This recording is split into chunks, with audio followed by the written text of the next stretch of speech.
You're not tired of people. You're tired of the person you become around them. That's why you cancel plans you wanted, why a good evening with people you love can still end in a hollow drive home. You weren't at dinner, your representative was. And the way out is not isolation. It's the opposite of what you've been told, and it hides in the last place you'd look. But first, you need to see what you've actually been doing in every room you've ever walked into. Why do you need to recover from people you wanted to see? Think about the moment you finally close your own door behind you. That long exhale you didn't know you were holding for 4 hours. The shoulders dropping, the face going slack like a fist unclenching. Notice what comes off first, not your shoes, not your coat, the expression. And notice when it started. You rehearsed the entrance in the elevator. You drafted the anecdote on the way over. The show began before you rang the doorbell. You call it social battery. You call it introversion. You blame your energy, your schedule, your personality. But batteries drain from use. Yours drains from production because you weren't socializing tonight. You were working, running two people at once, the one who feels things and the one who manages what the feeling is allowed to look like. One of you lives the moment. The other edits it, live, with no second take. No wonder you're exhausted. Editing is a job, which leaves the question that actually matters. Who hired the editor? When did you learn which version of you was welcome? Because you weren't born performing. Somewhere far back, a child noticed things. Which laugh made the adults soften? Which opinion made the air in the room go thin? Which feelings were received and which were handed back like a gift nobody wanted? That child did the math every child does. If a version of me gets the love, I'll send the version.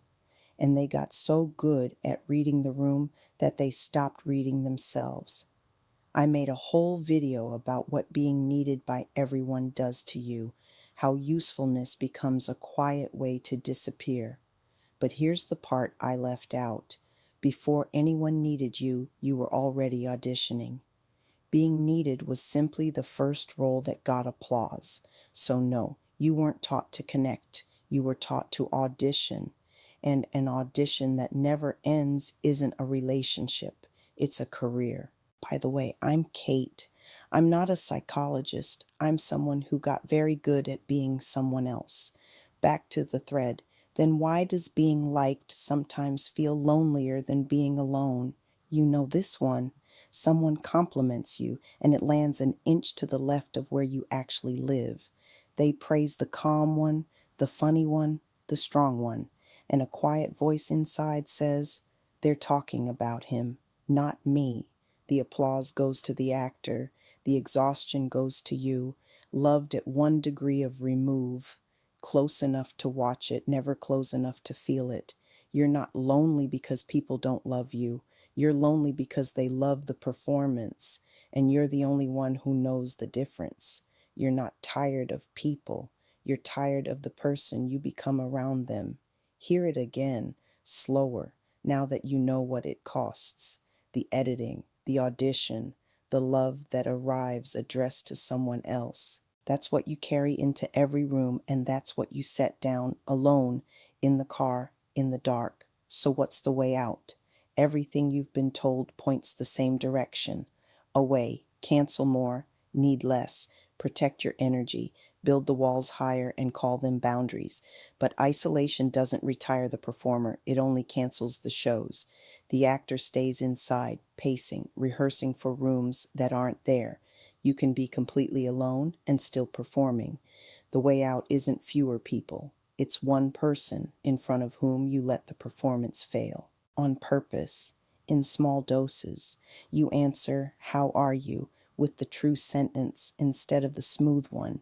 You let a silence sit without rushing in to manage it.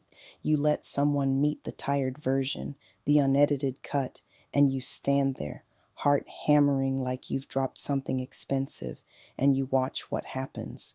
Most of the time, nothing happens. The evening doesn't end. The person doesn't leave. The sky stays where it is. And somewhere inside, that child, still holding the old equation, quietly updates the math. So here is the turn. That exhaustion you've been ashamed of was never a defect. It's an instrument, the most honest one you own. It measures, with terrible precision, exactly which rooms only know the actor. Where the tiredness is heaviest, the distance is greatest. Stop reading it as failure and start reading it as a map, not of who drains you, of where you haven't yet risked being known. None of this is your fault. The performance was a child's solution to a real problem, and it worked. It kept you loved, it kept you safe. But you're not that child anymore, and caring for the adult is your responsibility now. One person, one room, one true sentence at a time. That isn't the exhausting work. That's the rest. Before you go, one question, and I mean it precisely. When you finally close the door after being with people, what's the first thing that comes off? Tell me below. I read every single one. Thank you for existing, and thank you for surviving this far with me.